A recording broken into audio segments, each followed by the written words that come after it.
hulong ang bugmas sa Ginoo. Ang iyang mercy, bisan usahay dili ka tungod sa kaluoy sa Ginoo, iya gyud kang ipasaylo. Amen. O perminti bag-o. No, kung karon inaani ang modelo sa imuha sa Ginoo, sa sunod lahi na pud. Amen. Makaigsuon na ka-experience ba mo kanang panalangin sa Ginoo nga kanang lahi-lahi ba? Amen ba? So na progressive siya. Spiral ang iyang blessings. Dili kay karon mo ra gihapon. So mo ra gihapon. O mag-ora gihapon. So ang panalangin sa iba, ma-amaze ka kay lahi-lahi. No? Salamat sa Ginoo na makaisunan. Okay. Mga importante mga kayang heaven na isunan.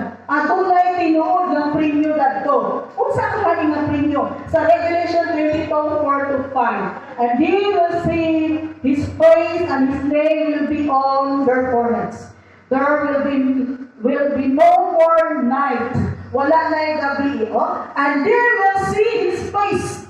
Ikaw makaisuon, makakita ka sa lawong sa Ginoo. Amen. No?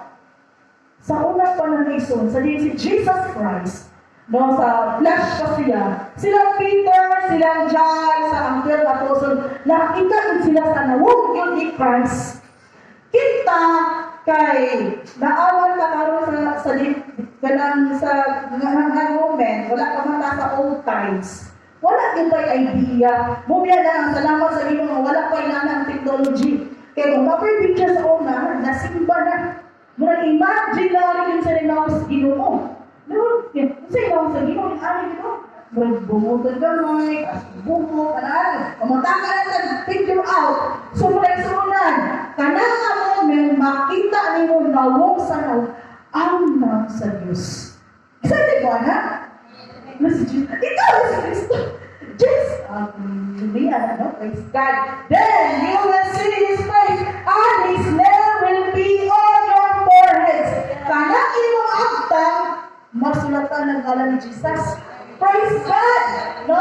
So, ang imong forehead sa kaisunan, dito ang name ni Jesus.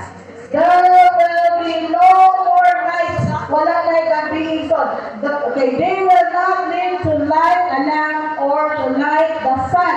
For the Lord God will give the light and He will reign forever and ever. Sa Revelation 4 verse 5. Okay. Meaning to say sa kaisunan, literal, ang atong ginunito ang your forehead na ito ang name ni Jesus. So naipati property na ka ni Kristo. Ulang na sa Ginoo. No? Adunay physical sin. Wala magdintag ba? Di ba? Mas pinatag mo mag-indir, magdintag din ka. No? Wala. Ito is kuan. No? Praise God. Okay. Physical sin. God's name stands for His characters, His ownership of His servant. Kanang silyo nila, nasa mong agtang, is 66. Ngalan ni Kristo. Meaning to say, ownership ka niya. Ikaw iyang tag-iya. Mubila sa mga sudyante, ang mga bulpi na kanyang Christine Galon. Kaya nga naman, mahulong galina, langit na yung pulit anak. Isang eko man eh. Ngalan, Christine Galon, ilong siya. Kaya naaway property, no? This property belongs to. Nagmamulong sa una pa.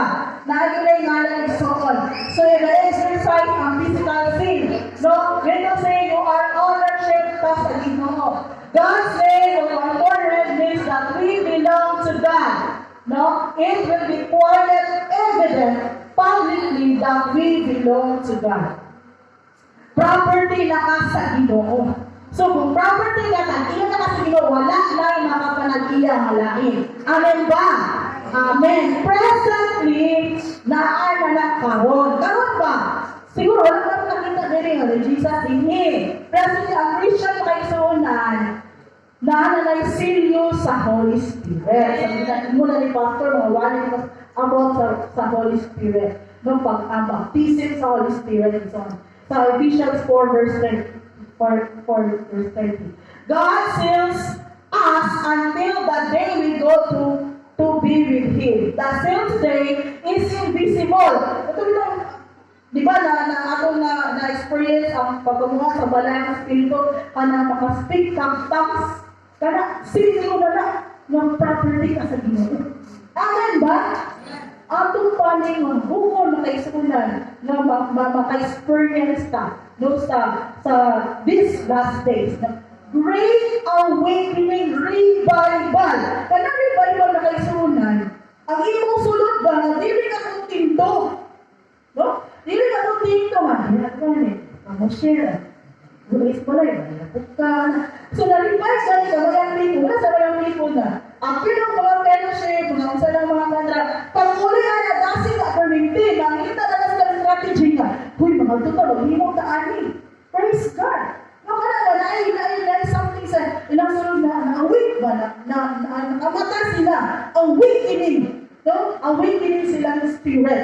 So muna siya ipapamuha sa spirit. The sin today is invisible, but the sin on that day will be apparent to all, for all to see.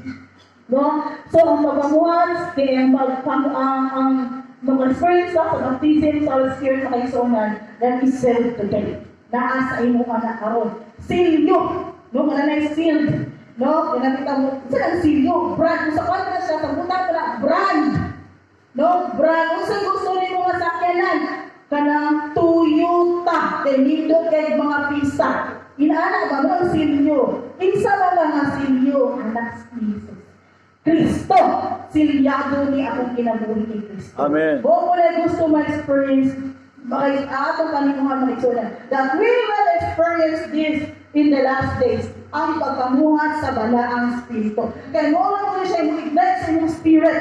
No, kaya naihatag mo gana sa mga buluhaton sa Ginoo. Salamat sa Ginoo, no, na ato na siya na-experience, no, by glory and glory.